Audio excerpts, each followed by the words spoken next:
عبد الله اسماعيل عبد الله كم هو مقعي سنين كي سميي اتوميك بوم كي ugu horeeyay adduunka waxa weeyaan Albert Einstein buu ya Albert Einstein yes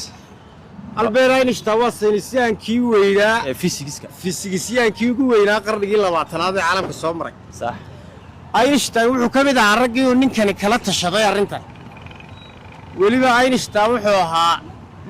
boqol saynisyahan ninka kaliya haatay intuu ka foorarsaday uu jawaabi waayay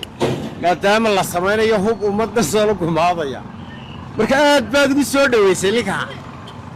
ninkaas Einstein wuxuu ahaa nin asal ahaan Yahuudi Jarmala ninka sameeyayna wuxuu ahaa nin asal ahaan Yahuudi Jarmala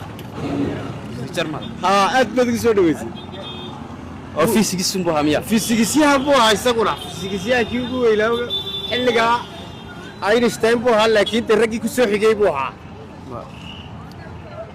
aad baad waasatay waxba dhib male haddii aad marka soo saari weyday aad iyo aad buu mahadsan yahay su'aasha waxaan jecel lahaa si friya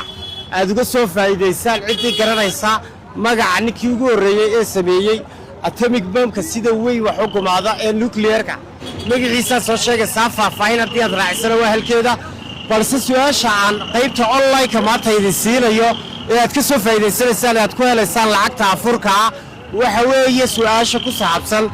sanadkii la furay idaacaddii ugu horeysay ee laga hirgeliyey gobolka Awdal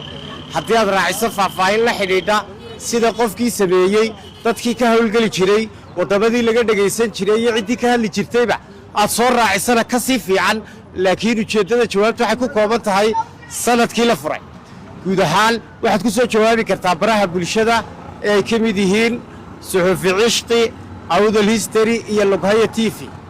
barnaamijka guud ahaan maanta waxaa soo saaray rafiiq waxaana idiin maalgelisay shirkadda Telesom tan iyo intaynu dib u kulmi doonno barnaamijkan lamida inta ka horeysa idin lahaantiinba waxaad leenahay sidaas iyo kulanti dambe oo xiiso leh